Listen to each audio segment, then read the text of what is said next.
কোদাল হাতে মাটি কাটলেন প্রধানমন্ত্রী, উদ্বোধন করলেন খাল খনন কর্মসূচি। যুদ্ধের কারণে অর্থনীতি চাপে পড়লেও ধীরে ধীরে সব প্রতিশ্রুতি বাস্তবায়নের ঘোষণা। প্রিয়জনের সঙ্গে ঈদ উদযাপনে রাজধানী ছাড়ছে ঘরমুখ মানুষ। রেল স্টেশনে উপচে পড়া ভিড়, ছাদে চেপেও শহর ছাড়ছেন অনেকে। চাপ বাড়ছে বাস টার্মিনাল ও মহাসড়কেও। 30 বছর ধরে পানি টাইনে খাই। ওয়াসার তো প্রতি মাসে মাসে টাকা নেয়, কিন্তু ওয়াসার পানি তো খাওয়া যায় না। ওনারা অফিসে বসে বসে বিল তৈরি করে এখানে আসেও না, দেখেও না, কিছু করে না। সুপেয় পানি এখনো অধরা রাজধানীবাসীর কাছে। অভিযোগ করলে উল্টো ভুতুড়ে বিলের বোঝা চাপানোর অভিযোগ ওয়াসার বিরুদ্ধে। সংকট জিইয়ে রেখেই নেওয়া হচ্ছে নতুন প্রকল্প। জিকির আজকার আর নফল নামাজে পবিত্র শবে কদর পালিত, আল্লাহর নৈকট্য লাভ এবং গুনাহ মাফের আশায় রাতভর ইবাদত বন্দেগী। দেশ ও বিশ্বের শান্তি কামনায় মোনাজাত। রাতভর ইসরায়েলে ইরানের হামলা, ইরাক দুবাইয়েও আক্রমণ, তেহরান ইসরায়েলি তাণ্ডব। আরও কঠোর হতে ট্রাম্পকে সৌদি যুবরাজের তাগিদ। হরমুজে মিত্রদের না পেয়ে ক্ষুব্ধ যুক্তরাষ্ট্র।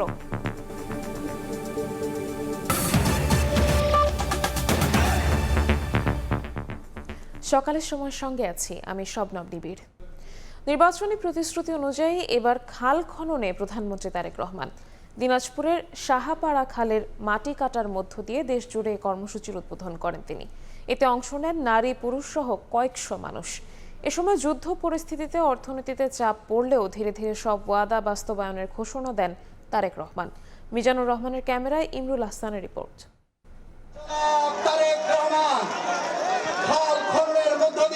নির্বাচনী প্রতিশ্রুতি 1 মাসের মধ্যে উনি ওনার খাল খনন কর্মসূচি কার্যক্রম শুরু করলেন। কোদাল হাতে নিজেই খাল খননের উদ্বোধন করলেন জনতার প্রধানমন্ত্রী। 4.5 দশকেরও বেশি সময় পর বাবার দেখানো পথেই হাঁটলেন ছেলে তারেক রহমান। দিনাজপুরের এই কাহারোল উপজেলায় খাল খননের মধ্যে দিয়ে নারী পুরুষ সহ কয়েকশো মানুষ অংশ নেয় খাল কাটায়। বিএনপির নির্বাচনী অঙ্গীকার ছিল খাল কাটা কর্মসূচি পুনরায় চালু করার। সরকার গঠনের 1 মাসের মাথায় সেই প্রতিশ্রুতির বাস্তবায়ন শুরু হলো। পাইলট প্রজেক্টের আওতায় প্রথম 6 মাসে 1200 কিলোমিটার খাল খনন করা হবে। খাল কাটা কর্মসূচিকে ঘিরে স্থানীয়দের মাঝে ছিল উচ্ছ্বাস। খাল খনন দেখতে আসে এবং মাননীয় প্রধানমন্ত্রীকে দেখতে আসে। নদী খনন হলে আমাদেরও উন্নয়ন হবে, এলাকাবাসীরও উন্নয়ন হবে। খালে পানি থাকলে মনে করেন আবাদ করতে সুবিধা পাবো।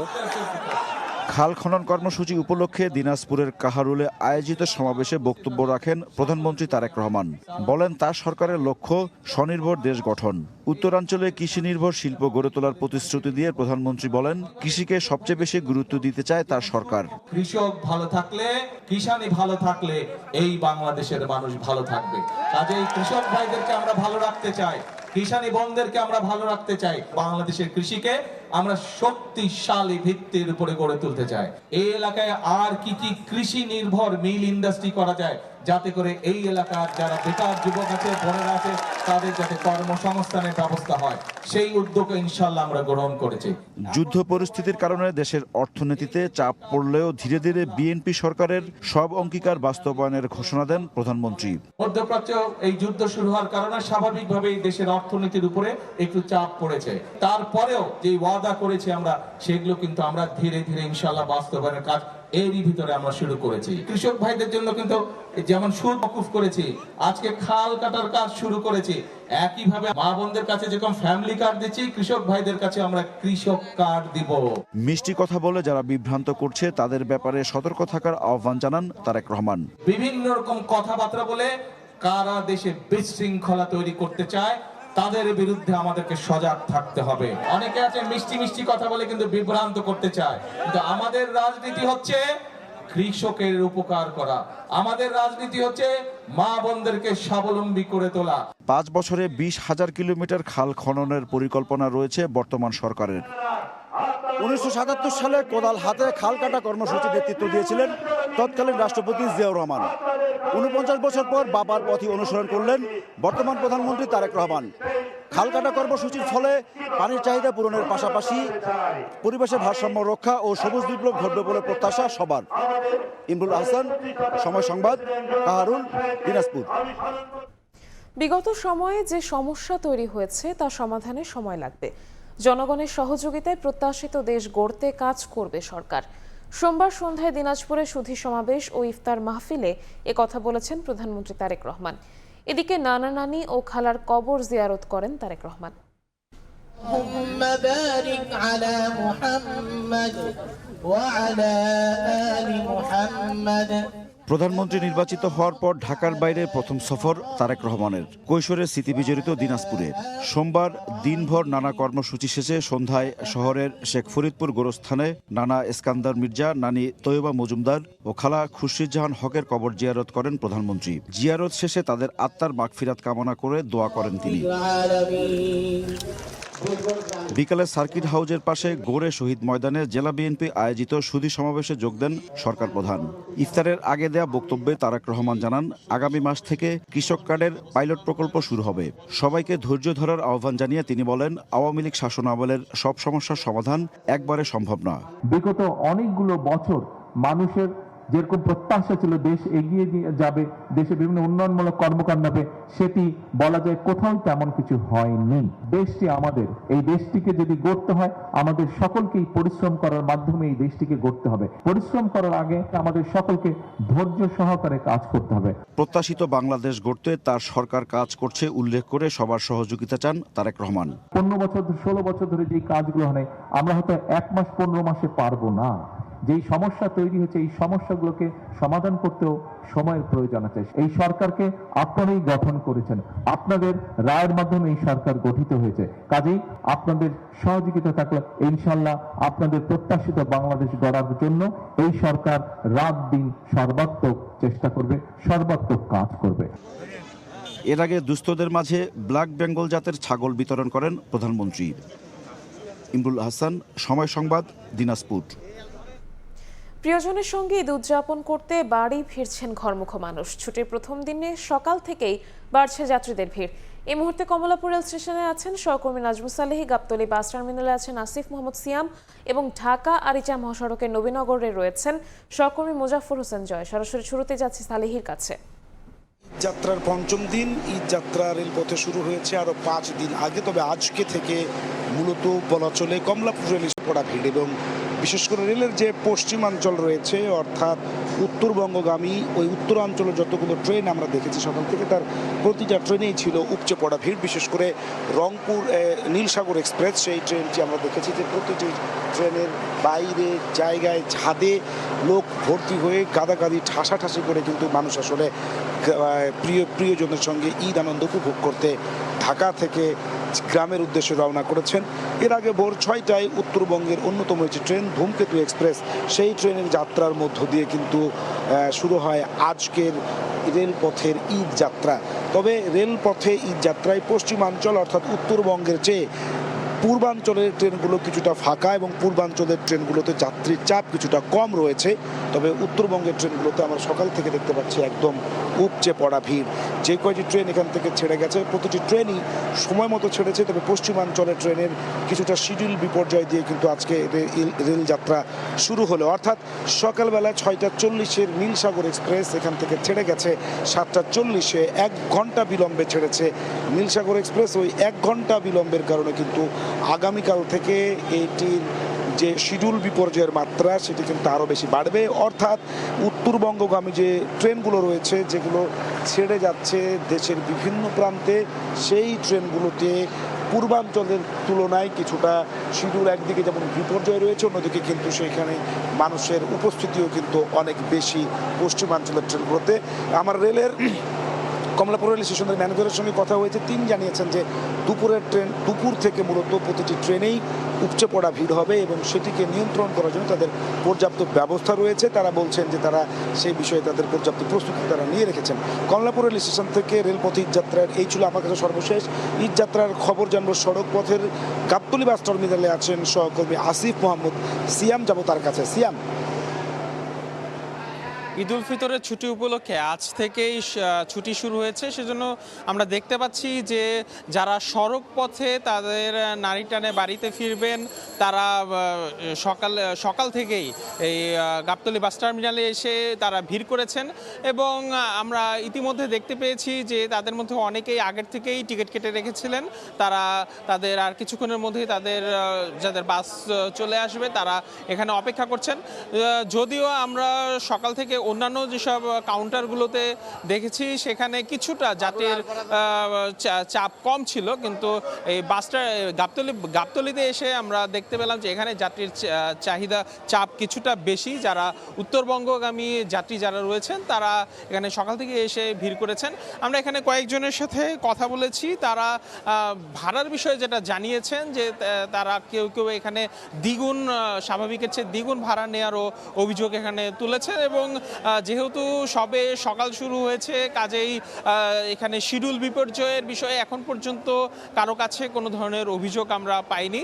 কিন্তু আমরা দেখতে পেয়েছি যে সকালে ইতিমধ্যে সড়কে যানজট শুরু হয়ে গেছে, তীব্র যানজট সড়কে আমরা লক্ষ্য করেছি। তো সেই প্রেক্ষিতে অনেকেই আশঙ্কা করছেন যে এতে শিডিউল বিপর্যয় যত বেলা করাবে শিডিউল বিপর্যয়ের আশঙ্কা তাতে হতে পারে। তো এখন পর্যন্ত গাবতলী বাস টার্মিনালে এই ছিল আমার কাছে সর্বশেষ। পরবর্তী খবর জানার জন্য চলে যাব সাভারের নবীনগরে সহকর্মী জয়ের কাছে। মহাসড়কের যে চিহ্ন রয়েছে সেখানে মূলত ঈদের আনন্দকে ছড়িয়ে দিয়ে মূলত মানুষ সকাল থেকেই তারা ঈদ কাফেলায় যুক্ত হচ্ছে এবং দূর দূরান্তে মানুষ ছুটে চলেছে। এ উপলক্ষে কিন্তু মহাসড়কগুলোতে দেখতে পাচ্ছি যে যানবাহনের চাপ কিন্তু বৃদ্ধি পেয়েছে। বিভিন্ন স্থানে কিন্তু আমরা দেখেছি যে থেমে থেমে যানবাহন চলাচল করছে। জানিয়ে রাখতে চাই, ঢাকা আরিচা এবং নবীনগর চন্দ্রা মহাসড়ক হয়ে মূলত উত্তরবঙ্গের 34টি জেলার মানুষ যাতায়াত করে থাকে।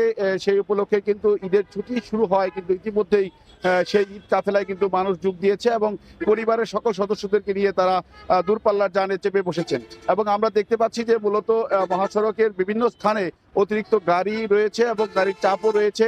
মূলত নবীনগর চন্দ্রা মহাসড়কের বাইপাল থেকে শ্রীপুর পর্যন্ত 3 কিলোমিটার সড়কে আমরা দেখেছি যে মূলত অনেকগুলো জায়গাতেই গাড়ি থেমে থেমে চলছে, উন্নয়ন কাজ চলায় এবং সড়কের প্রতিবন্ধকতা সৃষ্টি হয়, কিন্তু এখানে গাড়ির চাপ কিছুটা বৃদ্ধি পেয়েছে। আমরা জানতে পেরেছি যে কিছু কিছু জায়গায় অতিরিক্ত ভাড়া আদায় করা হচ্ছে এবং পুলিশ প্রশাসনের পক্ষ থেকে এবং প্রশাসনের পক্ষ থেকে কিন্তু ভ্রাম্যমাণ আদালতের ব্যবস্থা করা হয়েছে। এবং একটি জিনিস তারা বলতে চাচ্ছে যে জানিয়েছে প্রশাসনের পক্ষ থেকে যে মূলত হটলাইনে ফোন দিলে অভিযোগ করলেই এই ব্যাপারে সমাধান পাওয়া যাবে। তো ঢাকা আরিচা মহাসড়কে ঈদমুখী মানুষের আমার কাছে এই ছিল সর্বশেষ তথ্য।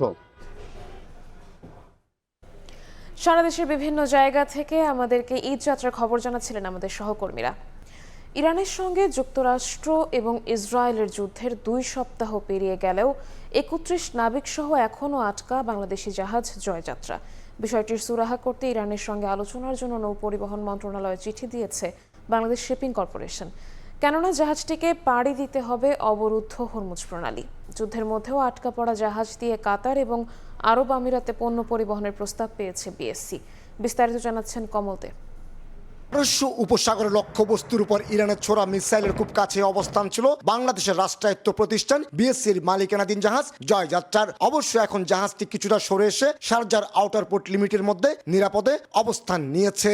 আমরা বাংলার জয়যাত্রা জাহাজের সিফেয়ারার্সরা এই সংকটময় মুহূর্তে আল্লাহর উপর ভরসা করে ধৈর্য ও পেশাগত দক্ষতার সাথে সংকটময় পরিস্থিতি মোকাবেলা করছি।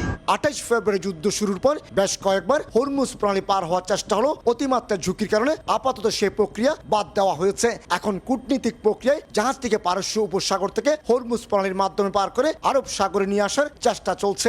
এরই অংশ হিসেবে নৌ পরিবহন মন্ত্রণালয়ের মাধ্যমে সরকারের কাছে চিঠি দিয়েছে বিএসসি।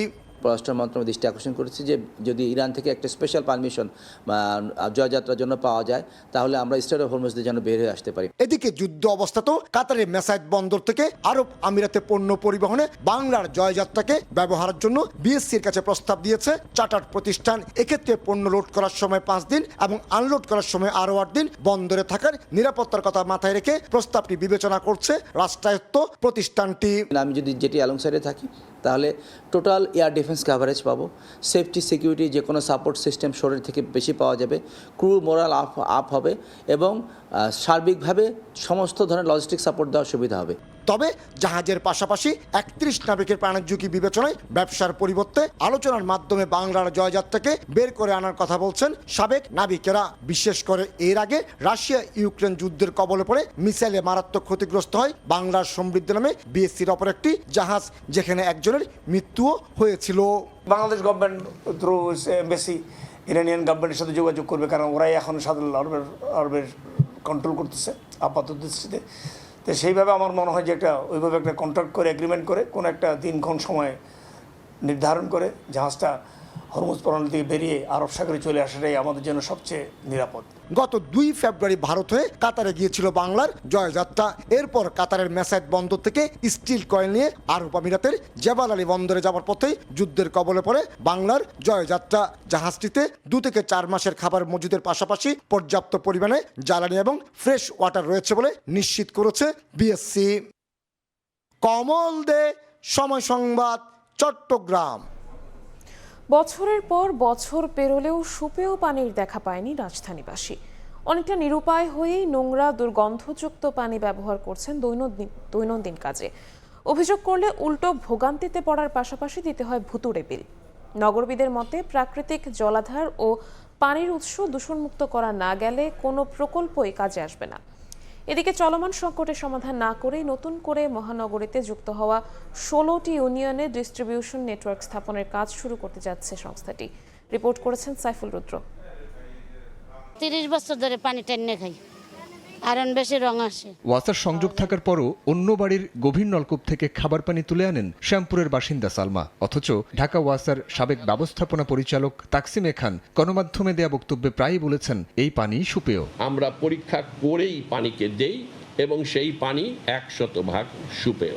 সবশেষ পদত্যাগের কয়েক মাস আগে অনাড়ম্বর এক অনুষ্ঠানে তৎকালীন প্রধানমন্ত্রী শেখ হাসিনাকে বলেছিলেন ঢাকা ওয়াসা এখন ভালো আছে। অনেক দেশ থেকে, অনেক জায়গা থেকে আমরা অনেক ভালো আছি। ঢাকা ওয়াসা ভালো থাকলেও ভালো নেই ওয়াসার গ্রাহকরা। নোংরা দুর্গন্ধযুক্ত পানি সরবরাহের অভিযোগে সড়কে বিক্ষোভ করেছিলেন রাজধানীর যাত্রাবাড়ি, জুরাইন, শ্যামপুর ও শনিরাখড়ার বাসিন্দারা।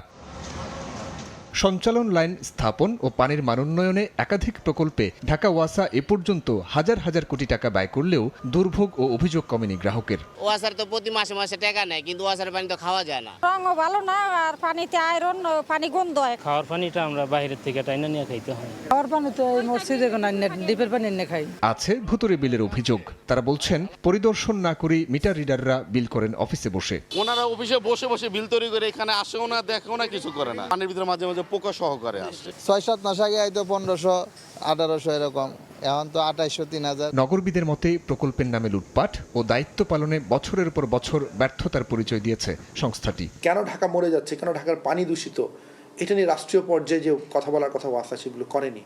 এমনকি ওয়াসা অতি উচ্চ অভিলাষী প্রকল্প ভাকুরতার সাভার থেকে এনেছে। ওয়াসা আগাগোড়া একটা দুর্নীতিগ্রস্ত প্রতিষ্ঠান, আমরা কোনো সংস্কার পাইনি তো ওয়াসাতে। ঢাকা ওয়াসা বলছে পানি সংকট কমাতে ও সরবরাহ বিস্তৃত করতে উত্তর ও দক্ষিণ সিটি কর্পোরেশনে নতুন করে যুক্ত হওয়া 16টি ইউনিয়নে ডিস্ট্রিবিউশন নেটওয়ার্ক স্থাপন করা হবে। সেখানে প্রেশারাইজ সিস্টেম থাকবে, সেটা হলো 1575 কিলোমিটার পানির লাইন করব। এই সুপেয় পানি পাবে হলো অন্ততপক্ষে প্রায় 35 থেকে 40 লক্ষ মানুষ। ইতিমধ্যে আমি কনসালটেন্ট নিয়োগ দিয়ে ফেলেছি, ডিজাইন ড্রয়িং এবং বিডিং ডকুমেন্ট তৈরি কাজ চলছে। বর্ধিত ঢাকা রেজিলিয়েন্স প্রকল্পের ব্যয় ধরা হয়েছে 4040 কোটি টাকা। এর মধ্যে সরকারি বরাদ্দ 591 কোটি, নিউ ডেভেলপমেন্ট ব্যাংকের ঋণ 3429 কোটি ও ঢাকা ওয়াসা দেবে 20 কোটি টাকা। 2029 সালের জুনের মধ্যে প্রকল্পের কাজ শেষ হবার কথা রয়েছে।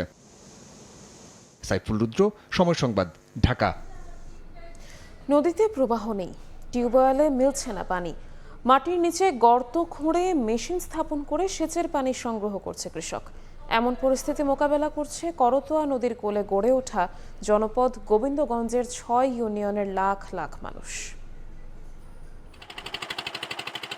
জমিতে সেচ দেওয়ার জন্য প্রায় 2 মানুষ গর্ত খুঁড়ে শ্যালো মেশিন স্থাপন করেছেন বর্গাচাষী মিনারুল ইসলাম। ভূগর্ভস্থ পানির স্তর নিচে নেমে যাওয়ায় মিনারুলের মতো গোবিন্দগঞ্জের অসংখ্য কৃষক এভাবেই সেচ দেন ফল ফসলে।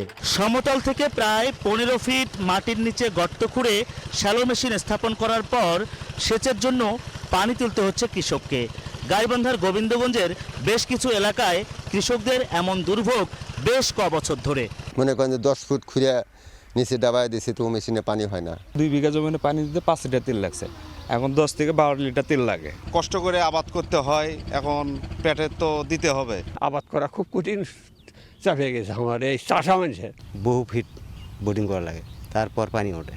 কেবল সেচের জন্য নয়, খাবার পানির জন্যও দুর্ভোগের অন্ত নেই কাটাবাড়ি, কামদিয়া, শাখাহার, রাজাহার, গোমানীগঞ্জ ও সাপমারা। গোবিন্দগঞ্জের এ 6 ইউনিয়নের লাখ লাখ মানুষকে শুষ্ক মৌসুমে দুর্ভোগে পড়তে হয় সুপেয় পানির জন্য।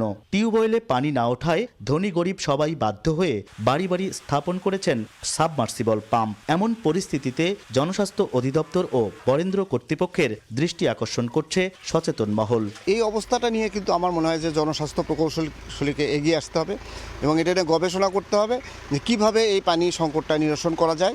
গোবিন্দগঞ্জের বুক চিরে বয়ে যাওয়া করতোয়া নদীতেও নেই পানি প্রবাহ। খননের অভাবে পলি জমে ভরাট হয়ে যাওয়া করতোয়ার বুকে চাষাবাদ করছেন স্থানীয়রা। কম বৃষ্টিপাত, যত্রতত্র সেচ যন্ত্র স্থাপন করে পানি উত্তোলনের ফলে এমন সংকটে পড়ছে করতোয়া নদীর তীরে গড়ে ওঠা জনপদ গোবিন্দগঞ্জ। সেচ লাইসেন্স যন্ত্রতন্ত্র দেওয়া যাবে না, এটা একটা নির্দিষ্ট স্পেসিফাইং করে দেওয়া আছে যে একটা ডিপ টিউবওয়েল থেকে বা একটা সেচ যন্ত্র থেকে আরেকটা সেচ যন্ত্রের দূরত্ব কত হবে, সেটাকে অবশ্যই মেনটেন করে আমাদের কিন্তু সেচ যন্ত্র বসাতে হবে। পুকুর পাশাপাশি বৃষ্টির পানি সংরক্ষণ করার, এই পানিগুলো যদি পর্যাপ্ত ব্যবহারের মানুষের ব্যবহারের প্রক্রিয়ায় যায়, অভ্যস্ত হয়, তাহলে আমাদের ভূগর্ভস্থ পানি লেয়ারটা নিচের দিকে যে যাওয়ার যে ধারাটা এটা ধীরে ধীরে কমে যাবে। জনস্বাস্থ্য প্রকৌশল অধিদপ্তর বলছে পরিস্থিতি মোকাবেলায় গেল 5 বছরে সরকারি অর্থায়নে সুপেয় পানির জন্য 780টি টিউবওয়েল স্থাপন করা হয়েছে। আর বরেন্দ্র কর্তৃপক্ষ 31টি পুকুর ও 3 কিলোমিটার খাল খনন করেছে। হেদায়েতুল ইসলাম বাবু, সময় সংবাদ, গাইবান্ধা।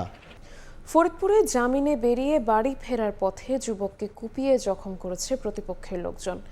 সোমবার রাত 8টার দিকে শহরের পুরাতন বাসস্ট্যান্ড এলাকায় ঘটনা ঘটে। স্থানীয়রা জানান, গুরুতর আহত মহসিন মোল্লাকে উদ্ধার করে স্থানীয়রা ফরিদপুর মেডিকেল কলেজ হাসপাতালে ভর্তি করেছে। এদিকে হামলাকারীদের বসত বাড়িতে রাতেই হামলা চালিয়ে ভাঙচুর ও লুটপাট করেছে মহসিন মোল্লার লোকজন। এ সময় বাড়িতে থাকা নারী পুরুষ সহ 5 জন আহত হন। পুলিশ জানায়, দীর্ঘদিন যাবৎ এলাকার আধিপত্য বিস্তার নিয়ে দ্বন্দ্বের জেরেই এই ঘটনা।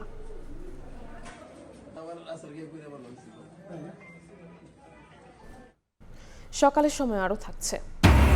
নেইমারকে ছাড়াই ফ্রান্স ও ক্রোয়েশিয়ার বিপক্ষে প্রীতি ম্যাচের স্কোয়াড ঘোষণা ব্রাজিলের। ফিট থাকলে বিবেচনা করা হবে বিশ্বকাপ দলে, জানালেন কোচ কার্লো আনচেলত্তি। মাত্র 15 দিনে দেশের বাজারে রডের দাম বেড়েছে 12 থেকে 15%। মধ্যপ্রাচ্যে সংঘাত শুরুর পর বাজার বিশ্লেষণে মিলেছে এমন তথ্য। বৈশ্বিক অস্থিরতা না কমলে কাঁচামাল সহ নির্মাণ সামগ্রীর দাম আরও বৃদ্ধির শঙ্কা খাত সংশ্লিষ্টদের। বিস্তারিত তোফাজ্জল হোসাইনের রিপোর্টে। মধ্যপ্রাচ্য সংঘাতের প্রভাবে দেশে বাড়ছে রড, সিমেন্ট, বালি, পাথর ও ইটের দাম। ইরানে ইসরায়েল ও মার্কিন হামলার পর নির্মাণ সামগ্রীর বাজার বিশ্লেষণে মিলেছে এমন তথ্য।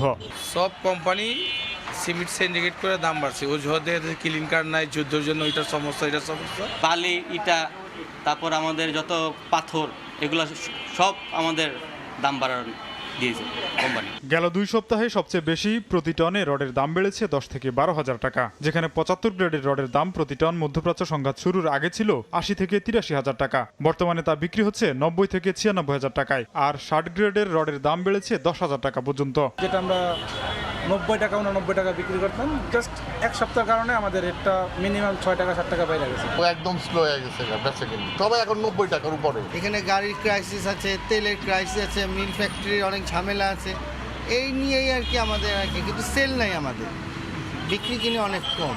দাম বৃদ্ধির কারণ ব্যাখ্যায় শিল্প মালিকরা বলছেন, জাহাজ ভাড়া সহ রডের 1 টন কাঁচামালের দাম ছিল $360 মার্কিন।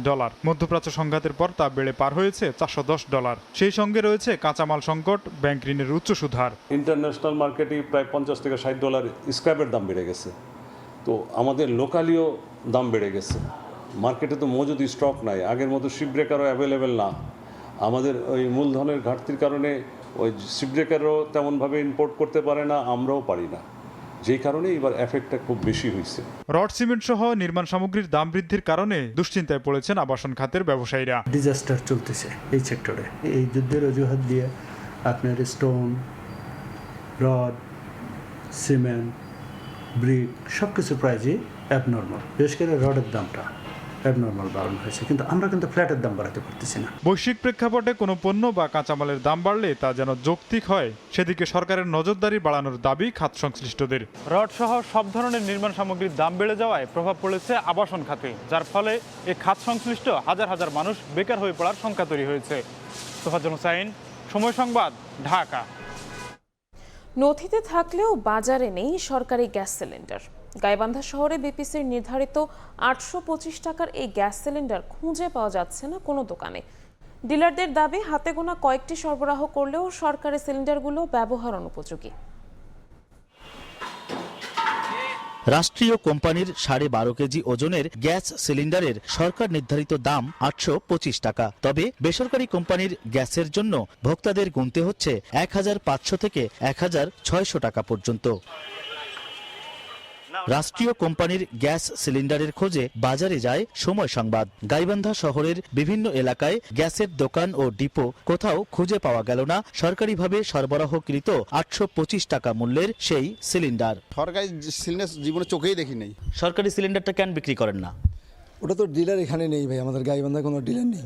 গ্যাস বিক্রেতাদের মতো ক্রেতারাও যেন আকাশ থেকে পড়লেন মাত্র 825 টাকার সরকারি এই গ্যাসের কথা শুনে। ক্রেতা বা ভোক্তারা জানেনই না কোথায় কিভাবে পাওয়া যায় সরকারি এই গ্যাস। ক্রেতাদের দাবি, সরকারি এই গ্যাস বাজারে সরবরাহ স্বাভাবিক রাখা হলে গ্যাসের বাজার নিয়ন্ত্রণে সহায়ক হবে। এখানে যে সরকারি কোনো প্রতিষ্ঠান গ্যাস বাজারজাত করে, এটা আসলে আপনার কাছেই প্রথম জানলাম। এই যে গ্যাস কিনতেছি, কোনোদিন আমি জানি না যে 825 টাকায় গ্যাস পাওয়া যায়। গ্যাসগুলো যেখানে পাওয়া যায় যদি, তাহলে স্বাভাবিক কারণে বাজার নিয়ন্ত্রণ থাকবে। সরকারিভাবে হাতে গোনা কয়েকটি গ্যাস সিলিন্ডার সরবরাহ করা হলেও তা মানহীন। তাই জেলার 5 ডিলারের প্রত্যেকে সরকারি এই গ্যাস বিক্রি বন্ধ করেছেন। তাদের দাবি, সরকারি সিলিন্ডারগুলো ব্যবহার অনুপযোগী। যে কটা আসে তাও দিতে হয় সরকারি কর্মকর্তাদের। আর বিপিসি বলছে, এই মুহূর্তে সংকট থাকলেও টিসিবির মতো গ্যাস নিয়েও সরকারের পরিকল্পনা আছে। সপ্তাহে দেখা গেল 10টা বা 20টা আমাদেরকে গ্যাস দিত, আর তার মধ্যে আবার প্রশাসন সরকারি কর্মচারীদের কিছু স্লিপ আসতো, তাদেরকে দিতে হতো। আমাদের অনেক পরিকল্পনা আছে। সরকার যেমন টিসিবি যেমন মার্কেটে তার একটা করে কন্ট্রোল করে, ওই রকমই আমরা একটা করতে চাই। অনেক কাজ হচ্ছে, কিন্তু এটা ভিজিবল হতে it will take some time. এর আগে 690 টাকায় বিক্রি করা হলেও পরবর্তীতে 825 টাকা নির্ধারণ করা হয় বিপিসির 12.5 কেজির গ্যাস সিলিন্ডারের দাম। হেদায়েতুল ইসলাম বাবু, সময় সংবাদ, গাইবান্ধা। 3 মাসের বেশি সময় ধরে ওষুধ নেই ঠাকুরগাঁওয়ের কমিউনিটি ক্লিনিকগুলোতে। ফলে গ্রামাঞ্চলের দরিদ্র মানুষ সরকারি সেবা থেকে বঞ্চিত হচ্ছে। বেশিরভাগ রোগীকেই ফিরতে হচ্ছে খালি হাতে। এ কারণে অনেকটা অলস সময় পার করছেন স্বাস্থ্যকর্মীরা। প্রান্তিক পর্যায়ে স্বাস্থ্যসেবা নিশ্চিতে প্রতিটি ইউনিয়নে স্থাপন করা হয় কমিউনিটি ক্লিনিক। এসব ক্লিনিক থেকে গ্রামের বাসিন্দারা বিভিন্ন রোগের 22 প্রকার ওষুধ পান বিনামূল্যে। তবে ঠাকুরগাঁয়ের কমিউনিটি ক্লিনিকগুলোতে ওষুধের সরবরাহ বন্ধ গত 3 মাস ধরে। সংশ্লিষ্টরা বলছেন, হাতে গোনা 3 থেকে 4 প্রকার ওষুধ ক্লিনিকে আছে, যার চাহিদা তুলনামূলক কম। এ কারণে অনেকটা অলস সময় পার করছেন হেলথ কেয়ার প্রোভাইডাররা। জ্বর, সর্দি, কাশি, গ্যাসের ওষুধ, অন্যান্য যে সেবাগুলো দরকার সেটা আমরা দিতে পারতেছি না, কিন্তু মানুষ আমাদের কাছে আসতেছে, তাই আমরা স্বাস্থ্য শিক্ষা দিচ্ছি। এখন নতুন সরকার আসলো, আমরা খুব খুশি এই সরকারের কাছে। এরা যাতে আবার আগের মতো সাপ্লাই দেয়, আমরা যাতে স্বাস্থ্যসেবা দিতে পারি। এদিকে ওষুধ না থাকায় ক্লিনিক থেকে খালি হাতে ফিরে যাচ্ছেন রোগীরা। তারা বলছেন, অনেকের সামর্থ্য না থাকায় বাইরে থেকে ওষুধ কিনতে পারছেন না। ওষুধ তো দেয় না, আমরা কিভাবে ওষুধ নিব? গরিব দুঃখী, আমরা তো শহরে যাইতে পারি না। আমি 2 মাস থেকে আসছি, এখন ওষুধে পাই না। ওষুধ থাকলে তো ফের ডাক্তার দিবি, আর ওষুধ যদি না পাই কথা হাত দিবি। কমিউনিটি ক্লিনিকে সবসময় ওষুধ আসুক, সবাই যেন সেবা পায়, সবাই যেন ওষুধ পায়। ওষুধ সংকট নিয়ে 2025 ও 26 সালে 2 দফা উপজেলা স্বাস্থ্য বিভাগ থেকে চিঠি দেওয়া হলেও বিষয়টি অজানা বলছেন সিভিল সার্জন। তবে শীঘ্রই সমাধানের আশ্বস্ত করেন তিনি। ওষুধের স্বল্পতা যদি থেকে থাকে, ব্যাপারটা হচ্ছে যে প্রত্যেক কমিউনিটি যে হেলথ কেয়ার প্রোভাইডার যারা আছেন, অবশ্যই তাদেরকে একটা লিখিতভাবে আমাদেরকে দিলে অবশ্যই আমরা ইউএইচএপিওদের আমি বলে দিই। স্বাস্থ্য বিভাগের তথ্য মতে ঠাকুরগাঁয়ের 53টি ইউনিয়নে 146টি কমিউনিটি ক্লিনিক রয়েছে। প্রতিটি ক্লিনিক থেকে গড়ে প্রতিদিন 50 জন রোগী স্বাস্থ্যসেবা নেন। জিয়াউর রহমান বকুল, সময় সংবাদ, ঠাকুরগাঁও। রংপুরে জমজমাট ঈদ বাজার। ক্রেতা বিক্রেতার হাক ডাকে সকাল থেকে রাত পর্যন্ত বেচা কেনা চলছে বিপণী বিতানগুলোতে। তবে দাম নিয়ে ক্রেতাদের রয়েছে মিশ্র প্রতিক্রিয়া। অন্যদিকে ঈদ সামনে রেখে প্রস্তুত বিনোদন কেন্দ্রগুলো। তারিকুল ইসলামের ছবিতে রেদওয়ান হিমেলের রিপোর্ট।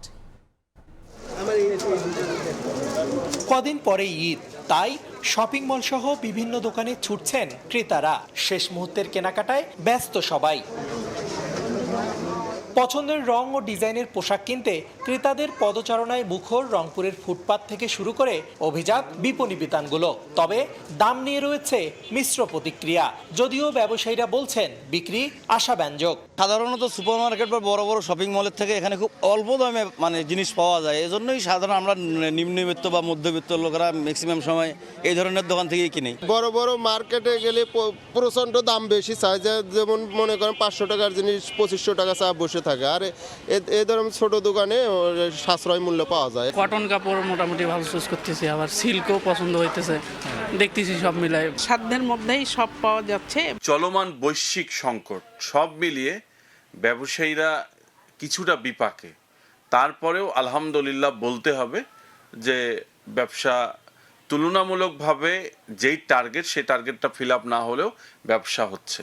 এদিকে ঈদ সামনে রেখে ব্যাপক প্রস্তুতি নিচ্ছে রংপুরের বিনোদন কেন্দ্রগুলো। চিড়িয়াখানা, ভিন্ন জগৎ সহ বেশিরভাগ পিকনিক স্পট ফুটিয়ে তোলা হচ্ছে নান্দনিক রূপে। বিনোদন কেন্দ্রগুলোর পাশাপাশি নতুন সিনেমা নিয়ে প্রস্তুত সিনেমা হলগুলো। আশা করছি তো ঈদে প্রতিবারের মতন এবারও ঈদে বাম্পার ব্যবসা হবে, এই আশায় নিয়ে আছি। ঈদ উৎসবকে কেন্দ্র করে অপ্রীতিকর পরিস্থিতি এড়াতে বাড়তি নিরাপত্তার ব্যবস্থা নিয়েছে পুলিশ প্রশাসন। রেদওয়ান হিমেল, সময় সংবাদ, রংপুর। হাড়ি ভাঙা আমের মুকুলে স্বপ্ন বুনছেন রংপুর অঞ্চলের চাষিরা। আবহাওয়া অনুকূলে থাকায় গত কয়েক বছরের তুলনায় বেশি মুকুল আসায় খুশি তারা। বর্তমানে বাগানগুলোতে চলছে নিবিড় পরিচর্যা। কৃষি বিভাগ বলছে বাগানীদের সব ধরনের পরামর্শ দেওয়া হচ্ছে। সবকিছু ঠিক থাকলে এবার 300 কোটি টাকার এই আম বিক্রির সম্ভাবনা রয়েছে। তারিকুল ইসলামের ক্যামেরায় আব্দুর রশিদ জীবনের রিপোর্ট। রংপুরের পদাগঞ্জ এলাকার আমবাগানী ইদ্রিস আলী 3 বছরের জন্য প্রায় 4000 হাড়িভাঙ্গা আম গাছের বেশ কয়েকটি বাগান 25 লাখ টাকা ইজারা নিয়েছেন তিনি। এবার আমের মুকুল দেখে বেশ আশাবাদী তিনি। বর্তমানে প্রতিটি গাছে নিবিড় পরিচর্যায় ব্যস্ত এই বাগানি। দানা যেন আক্রমণ না, কোনো পোকা মাকড় আক্রমণ করতে না পারে সেই বিধে আমরা স্প্রে দিতেছি। ইনশাল্লাহ এবার মুকুল যাহা হারে আসছে, ইনশাল্লাহ ভালো ফলন আশা করি। ইদ্রিস আলীর মতো রংপুর অঞ্চলের প্রায় 12,000 বাগান মালিকের ব্যস্ততা এখন বাগান পরিচর্যায়। আবহাওয়া অনুকূলে থাকায় মুকুলও এসেছে বেশ, ভালো দাম পেলে গেল বছরের তুলনায় দ্বিগুণ লাভের প্রত্যাশা তাদের। এবার তো প্রচুর মুকুল আছে, আম আশা করা যায় ভালো হবে। মোলটে খুব সুন্দর আলছে, এখন এই ব্যবসা খুব সুন্দর হইবে। এবার কোনো ঝড় বৃষ্টি ঝড় না হয় তাহলে আশা করা যায় গতবারের চেয়ে ফলন বেশি হবে। কৃষি বিভাগ বলছে হাড়িভাঙ্গার উৎপাদন বাড়াতে আম বাগানীদের সব ধরনের পরামর্শ দেয়া হচ্ছে। মুকুল এসছে, ফোটেনি, এরকম পর্যায়ে মটর দানার সমান হলে এবং মার্বেল গুটি যখন আকার ধারণ করবে তখন এই 3টি স্টেজে যেন একটি ছত্রাকনাশক এবং একটি কীটনাশক স্প্রে করা যায়, এই পরামর্শগুলো মূলত আমরা দিয়ে যাচ্ছি। চলতি মৌসুমে রংপুর কৃষি অঞ্চলে 2556 হেক্টর জমিতে হাড়িভাঙ্গা আমের উৎপাদন লক্ষ্যমাত্রা ধরা হয়েছে প্রায় 38,000 মেট্রিক টন। গত কয়েক বছরের তুলনায় এবার হাড়িভাঙ্গার বাম্পার ফলনের আশা কৃষকদের। আর সঠিক বাজার পেলে এবার এই আমের বাণিজ্যের আকার 300 কোটি টাকা ছাড়িয়ে যেতে পারে বলে আশা কৃষি বিভাগের। আব্দুর রশিদ জীবন, সময় সংবাদ, রংপুর। পরপর 2 মৌসুম আলু আবাদে লোকসান হওয়ায় চরম বিপাকে নীলফামারীর চাষিরা। বর্তমানে বাজারে আলুর কেজি 8 থেকে 10 টাকা, যা উৎপাদন খরচের অর্ধেকেরও কম। তবে আগামীতে রফতানিযোগ্য আলু ও আরও উচ্চ মূল্যের ফসল আবাদে কৃষকদের উৎসাহিত করছে কৃষি বিভাগ। মোহাম্মদ সোহেলের ছবিতে শাকির হোসেন বাদলের রিপোর্ট। দাম বাড়ার অপেক্ষায় অনেক কৃষক দেরি করে জমি থেকে আলু তুলছেন। হতাশা থাকলেও আলু তোলা, বাছাই ও বস্তা বোঝাই করার কাজে ব্যস্ত তারা। আবার অনেকে আলু নিয়ে অপেক্ষা করছেন হিমাগারের সামনে। নীলফামারীতে প্রতি বছরের ন্যায় এবারও লক্ষ্যমাত্রার চেয়ে অতিরিক্ত 400 হেক্টর জমিতে আলু আবাদ হয়েছে। উৎপাদন হওয়ার সম্ভাবনা প্রায় 5.5 লাখ মেট্রিক টন, কিন্তু বাজারে আলুর দাম কেজি প্রতি 6 থেকে 8 টাকা পর্যন্ত। এ সময় আলু বিক্রি করলে আবাদ খরচের অর্ধেকও ঘরে উঠে আসবে না বলে দাবি কৃষকের। আলু বীজ কিনছি 35 থেকে 37 টাকা, এখন আমাদের আলু মাঠে 10 টাকা 9 টাকা বলতেছি। সারের দাম বেশি, ওষুধের দাম বেশি, কিষানের দাম বেশি, এখন আবাদ করলো আলুর দাম নাই, গ্রাহক নাই। এদিকে পরবর্তী আবাদের জন্য অনেকে আলু বিক্রি করলেও বেশিরভাগ কৃষক ছুটছেন হিমাগারে, কিন্তু সেখানেও বিড়ম্বনা। এই সকাল থেকে আসি এ পর্যন্ত, আসি বাইরে আসি ভ্যান ধরি, এখনো দাঁড়িয়ে আসি।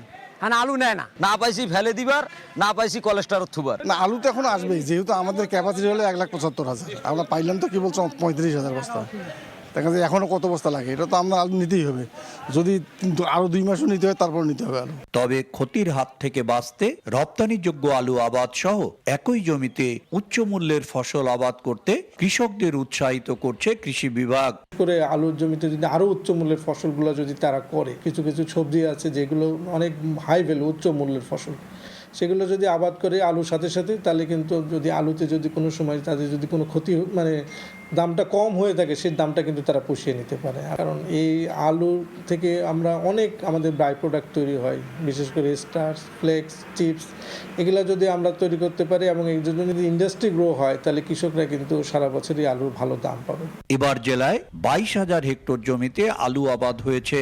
এর মধ্যে ফসলটি আগাম আবাদ হয়েছে 8,000 হেক্টর জমিতে। শাকির হোসেন বাদল, সময় সংবাদ, নীলফামারী। টানা 2 মাস কারখানা বন্ধ থাকার পর পঞ্চগড় সহ উত্তরাঞ্চলে শুরু হয়েছে সমতলের কাঁচা চা পাতা সংগ্রহ। গত 8 বছরের মধ্যে এবারই সর্বোচ্চ দামে বিক্রি হচ্ছে চা পাতা, বলছেন সংশ্লিষ্টরা। তবে চা বাগানগুলোর জন্য আলাদা সার বরাদ্দ না থাকায় দুশ্চিন্তায় চাষিরা। রাহাত হোসেন রাফির তোলা ছবিতে সোহাগ হায়দারের রিপোর্ট। বছরের শুরুতে টানা 2 মাস সমতলের চা বাগানে পুডিং কার্যক্রম পরিচালনার পাশাপাশি প্রক্রিয়াজাত কারখানা বন্ধ ছিল। মার্চের শুরু থেকে পঞ্চগড় সহ দেশের উত্তরাঞ্চলের জেলাগুলোতে আবারও শুরু হয়েছে কাঁচা চা পাতা সংগ্রহ কার্যক্রম। পরিচর্যার পাশাপাশি পাতা উত্তোলনে ব্যস্ত সময় পার করছেন চাষিরা। মৌসুমের শুরুতেই চায়ের দামে এসেছে বড় সুখবর। গত 8 বছরের মধ্যে এবারই সর্বোচ্চ দামে বিক্রি হচ্ছে কাঁচা চা পাতা। গেলবারে কেজি প্রতি 25 থেকে 35 টাকায় বিক্রি হলেও বর্তমানে 38 থেকে 40 টাকা দরে বিক্রি হচ্ছে। নতুন এই দাম পেয়ে খুশি চাষিরা। তবে চা পাতার ওজনে কর্তন বন্ধ ও সিন্ডিকেট মুক্ত চা শিল্প গড়ে তোলার দাবি তাদের। পাশাপাশি উত্তরের সমতলের চা বাগানগুলোর জন্য আলাদাভাবে সার বরাদ্দ না থাকায় দুর্ভোগের কথা জানান চাষিরা। বর্তমান আমরা যে চার দাম পাচ্ছি, এটা যেন আমাদের অব্যাহত থাকে। 26 সাল শুরু থেকেই চা পাতার দাম মোটামুটি ভালো। এখন যে দাম যাচ্ছে তাতে 38-40 টাকা, এটা আমাদের জন্য অনেক ভালো। বাংলাদেশ চা বোর্ডের তথ্য বলছে 2025 সালে উত্তরাঞ্চলের 5 জেলায় উৎপাদিত হয়েছে 2,02,42,052 কেজি চা, যা আগের বছরের তুলনায় প্রায় 58,51,000 কেজি বেশি। তারা যদি পাতার মান ঠিক রাখে এবং পাতা মানসম্পন্ন পাতা যদি ফ্যাক্টরিতে পাতা মানসম্পন্ন পাতা সরবরাহ করে, সেক্ষেত্রে কিন্তু আমরা ভালো চা তৈরি করতে পারবো এবং ভালো চা তৈরি করলে অবশ্যই আমরা কিন্তু ভালো দাম পাবো। কারখানা কর্তৃপক্ষ জানায়, চাষিদের উদ্যোগে বর্তমান সময়ে 2017-18 সালের চায়ের স্বর্ণযুগ আবারও এসেছে। আর চা বোর্ড বলছে, কাঁচা চা পাতার গুণগত মান নিশ্চিত করতে পারলে পাতার দাম ভালো পাবেন চাষিরা। সবুজ চা পাতার দাম কেজি প্রতি দাম যদি গত বছরের মতো থাকে বা তার চেয়ে ভালো থাকে, তাহলে আশা করা যায় যে গত বছর 2025 সালের উৎপাদনকেও 2026 সাল অতিক্রম করবে বলে আমরা আশা করছি। চা বোর্ডের তথ্য অনুযায়ী সিলেট ও চট্টগ্রামের পর উত্তরাঞ্চল এখন দেশের 3য় বৃহত্তম চা অঞ্চল হিসেবে পরিচিত। তবে উৎপাদনের দিক থেকে টানা 5মবারের মতো 2য় অবস্থানে রয়েছে এই অঞ্চলটি। সোহাগ হায়দার, সময় সংবাদ, পঞ্চগড়। বাঘ দম্পতি বেলি টগরের ঘরে এসেছে 4টি শাবক। সন্তানদের নিয়ে সারাদিনের যত ব্যস্ততা বেলির। 4টির মধ্যে 3টি সাদা বাঘ শাবক। জিরাফ দম্পতির ঘরেও এসেছে নতুন অতিথি। ঈদ উল ফিতর সামনে রেখে চিড়িয়াখানায় নেওয়া হচ্ছে বাড়তি প্রস্তুতি। বিস্তারিত শিমুল হোসেনের প্রতিবেদনে। জাতীয় চিড়িয়াখানায় নতুন প্রাণের আগমন। বাঘ দম্পতি বেলি টগরের ঘরে জন্ম নিয়েছে 4টি বাচ্চা। 3টির গায়ের রং সাদার মধ্যে কালো দাগ, আর একটি হালকা হলুদ রঙের সঙ্গে কালো ডোরা কাটা। জন্মের পর থেকেই মা ও 2.5 মাস বয়সী বাচ্চাদের রাখা হয়েছে বিশেষ পর্যবেক্ষণে। তাদের খাঁচার সামনে দর্শনার্থীদের প্রবেশে রয়েছে নিষেধাজ্ঞা। তাই নিরিবিলি পরিবেশে বেলির সারাদিন কাটে সন্তানদের নিয়ে। 6 মাস বয়সের আগে মাংস খেতে না পারলেও মায়ের খাওয়া দেখে উচ্ছ্বসিত শাবকরা। চিড়িয়াখানা কর্তৃপক্ষ বলছে, একসঙ্গে কোনো বাঘিনীর 4টি শাবকের জন্ম এবারেই প্রথম। দর্শকদের জন্য আমরা বাঘগুলোকে আমরা 8 মাস পরে এদেরকে মুক্ত করে দেব। কারণ বাঘের একটা বিহেভিয়ার আছে, খুবই একটা আইসোলেটেড জায়গায় থেকে ওরা বাচ্চাগুলো দেয়, বাচ্চাগুলোকে ওরা খুবই মাদার টেক কেয়ার করে। নতুন অতিথি এসেছে জিরাফের ঘরেও। জিরাফ দম্পতি রাজা ও লাবণ্যর ঘরে গত 10 জানুয়ারি জন্ম নিয়েছে একটি বাচ্চা। জিরাফ শাবকটি ইতিমধ্যে দর্শনার্থীদের জন্য উন্মুক্ত করা হয়েছে। একদিকে সাদা বাঘ শাবকের বিরল দৃশ্য, অন্যদিকে চঞ্চল জিরাফের বাচ্চা। সব মিলিয়ে ঈদের আগেই দর্শনার্থীদের কাছে চমৎকার আকর্ষণের জায়গা হয়ে উঠেছে এই চিড়িয়াখানাটি। প্রথমেই দেখলাম হরিণ, তারপরে আমরা ঢুকে বাঘ দেখলাম, ভাল্লুক দেখলাম, এখন ইমু পাখি দেখলাম, এখানে উট পাখি দেখছি, আরও অনেক কিছু আছে দেখব। আমি বাঘের বাচ্চা দেখার জন্য দুর্ভাগ্যবশত আমি দেখতে পারিনি, কারণ এখানে এই যে ঘেরাও দেওয়া আছে চারিদিকে, ওইখানে একটা ঘেরাও দেওয়া আছে, জাস্ট এটাই দেখতে পারলাম শুধু। বাঘ দেখলাম, জিরাফ দেখলাম, জিরাফের বাচ্চাও দেখেছি। এদিকে আসন্ন ঈদুল ফিতর উপলক্ষে চিড়িয়াখানাকে সাজাতে নেওয়া হয়েছে বিশেষ প্রস্তুতি। পরিষ্কার পরিচ্ছন্নতা, নিরাপত্তা ও দর্শনার্থীদের চলাচল সহজ করতে বাড়ানো হয়েছে নজরদারি। চিড়িয়াখানাকে নতুনভাবে সাজানোর চেষ্টা করেছি। আমরা বিভিন্ন খাঁচা মেরামত থেকে শুরু করে দর্শনার্থী সুরক্ষার যে ব্যবস্থা সেগুলো আমরা করার চেষ্টা করেছি। আমাদের দর্শনার্থী যাতে এখানে এসে সুন্দরভাবে এই চিড়িয়াখানাকে উপভোগ করতে পারেন। সব মিলিয়ে ঈদ সামনে রেখে মিরপুরের জাতীয় চিড়িয়াখানায় এখন উৎসবমুখর পরিবেশ, যা দর্শনার্থীদের জন্য হয়ে উঠতে পারে এক অন্যতম আকর্ষণীয় গন্তব্য। শিমুল হোসেন, সময় সংবাদ, ঢাকা। হরমুজ প্রণালী স্বাভাবিক করতে মিত্রদের পাশে না পেয়ে ক্ষুব্ধ মার্কিন প্রেসিডেন্ট বলেছেন, কিছু দেশ সহায়তা করতে আগ্রহী নয়, যাদের বহু বছর যুক্তরাষ্ট্র সাহায্য করেছে। এর মধ্যেই তেল আবিব সহ ইসরায়েলে বিভিন্ন স্থান লক্ষ্য করে হামলা চালিয়েছে ইরান।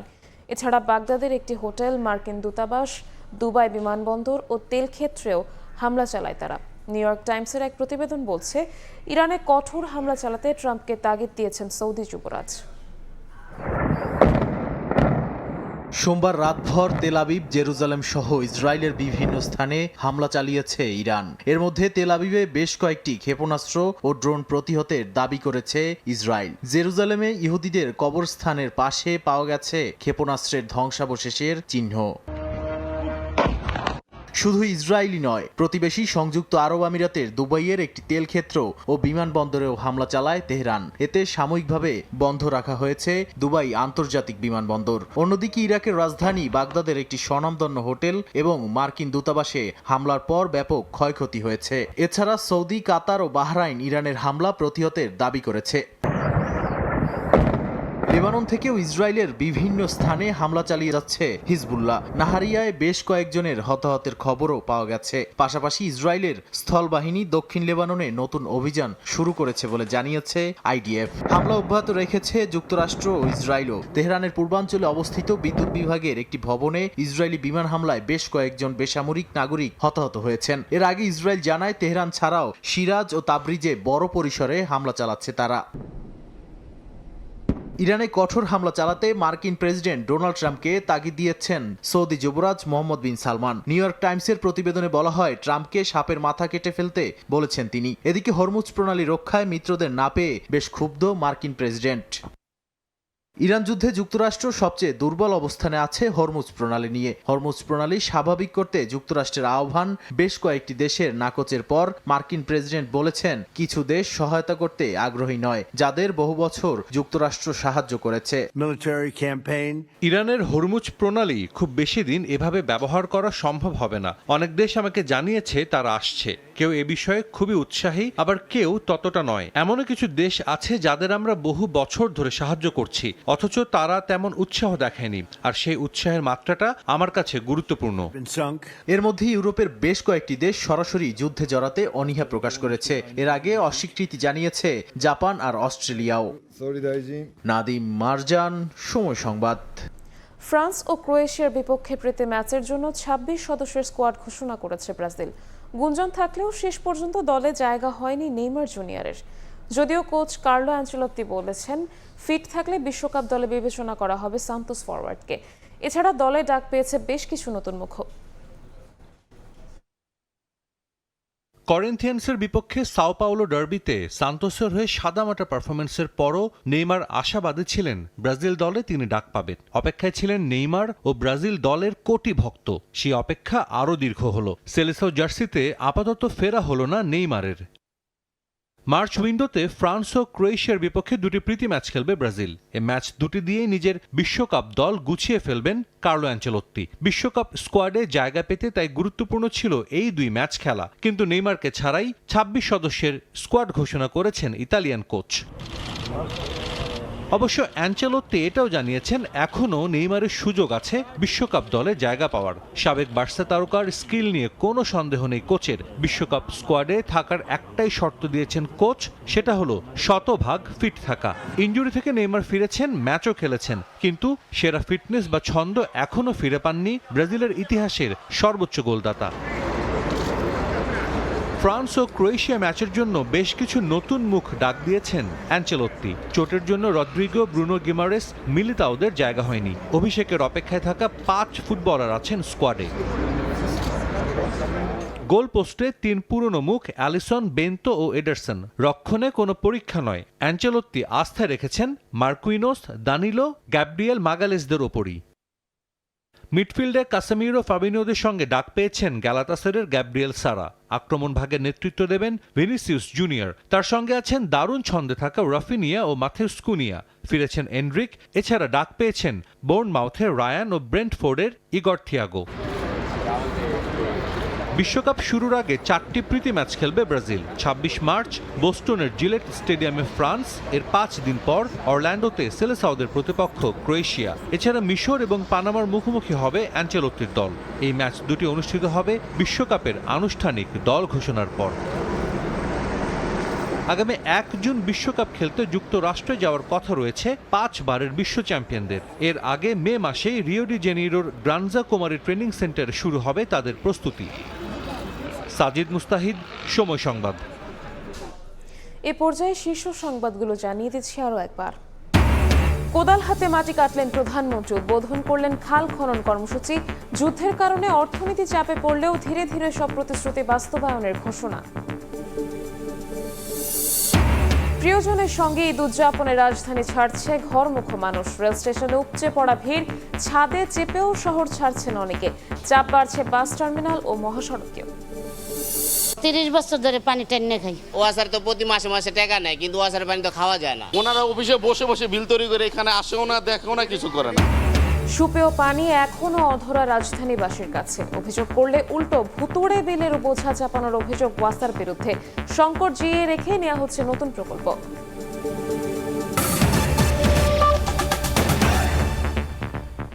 এই ছিল সকালের সময়। এরপর আন্তর্জাতিক সময়ের সঙ্গে থাকবেন সহকর্মী গোলাম রাব্বি।